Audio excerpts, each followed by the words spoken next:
একদিকে কপিল মুনির আশ্রম, আরেকদিকে সাগরের ক্রমশ কাছে আসতে থাকা তটরেখা। দেখলেন বিশাখা আপনাদের দেখালো যে কপিল মুনির আশ্রম থেকে এখন সাগরের জলের যে সীমানা, সেই সীমানাটা কতটা ক্রমশ সংকীর্ণ হয়ে আসছে। কপিল মুনির আশ্রম থেকে 1 বছর আগেও 1 কিলোমিটার দূরে ছিল জলের সীমানা, সেটা জল এগোতে এগোতে এগোতে এখন দেখা যাচ্ছে কপিল মুনির আশ্রম থেকে 450 মিটারের মধ্যে সাগর চলে এসেছে। এইভাবে যদি জলভাগ এগোতে থাকে গঙ্গাসাগরে, তাহলে আগামী বছর বা তার পরের বছর কপিল মুনির আশ্রম ওখানে থাকবে কিনা সেটা নিয়ে কিন্তু যথেষ্ট সংশয় দেখা দিচ্ছে। আশঙ্কার মেঘ দানা বাঁধছে। আশঙ্কার মেঘ কেন দানা বাঁধছে? যদি কপিল মুনির আশ্রম ওখানে না থাকে, যদি জল আবার ওই আশ্রমকে গ্রাস করে, তাহলে কি হবে? কি হবে সেটা এবারের ছবিগুলো দেখলে বুঝতে পারবেন। গঙ্গাসাগর, আমি পরপর পিসিআরকে বলবো একটু কয়েকটা ছবি দেখাতে। গঙ্গাসাগর মেলাকে ঘিরে ঠিক কী ধরনের আবেগ, শ্রদ্ধা এবং ভক্তির ঢল নামে প্রত্যেক বছর মকর সংক্রান্তিতে, সেই ছবি। এইটা তো গঙ্গাসাগরের ছবি দেখতে পাচ্ছেন, রাতের ছবি।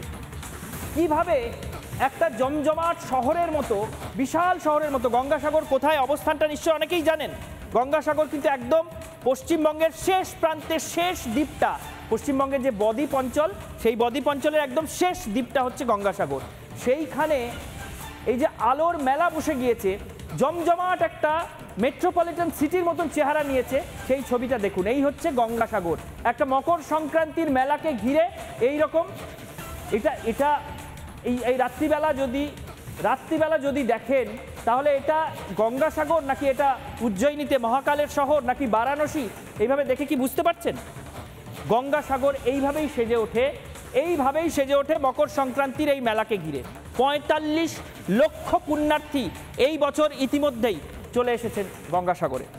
আরও একটা ছবি দেখাবো। গঙ্গাসাগর মেলার এই ছবিগুলো তো দেখতে পাচ্ছেন, কিভাবে মন্দিরগুলো, আশ্রমগুলো সেখানে আলোয় সাজানো হয়েছে, কিভাবে পথ ঘাট এবং সেখানে যারা পুণ্যার্থীরা যাচ্ছেন তাদের থাকার ব্যবস্থাটা কিভাবে করা হয়েছে, কিভাবে সমস্ত পরিকাঠামো গড়ে তোলা হয়েছে। কারণ এই মেলা ভারতের শ্রেষ্ঠ মেলাগুলোর অন্যতম। একদিকে কুম্ভ মেলা, আরেকদিকে গঙ্গাসাগর মেলা। এই দুটো মেলাকে ভারতের শুধু ধর্মীয় মেলা বলে নয়, ভারতের যে কোনো মেলা, এর চেয়ে বড় মেলা বোধহয় দেশের কোনো প্রান্তে কখনো বসে না। সেই গঙ্গাসাগর মেলা, মকর স্নান আগামীকাল সকালেই মূলত সবচেয়ে বেশি সংখ্যক পুণ্যার্থী আগামীকাল ভোর থেকে মকর স্নান করবেন, কিন্তু আজ পর্যন্ত সেখানে 45 লক্ষ পুণ্যার্থী পৌঁছে গিয়েছেন। সাধু সন্তরা হাজারে হাজারে লাখে লাখে তো এসেছেন। শুধু তাই নয়, সাধারণ পুণ্যার্থীরাও, গৃহস্থীরাও, তারাও পৌঁছেছেন। গঙ্গাসাগরে যাওয়ার জন্য একটা ট্রানজিট পয়েন্ট রয়েছে, সেটা আবার আমাদের কলকাতাতেই, বাবুঘাটে। অর্থাৎ দেশের নানা প্রান্ত থেকে মানুষজন এসে প্রথমে সমবেত হন বাবুঘাটে, সেখান থেকে আবার গঙ্গাসাগরের দিকে রওনা দেন। এই সাগর মেলায় পুণ্যার্থীদের ভিড়ের পাশাপাশি একটু পিসিআরকে বলবো বাবুঘাটের ছবিটা দেখাতে।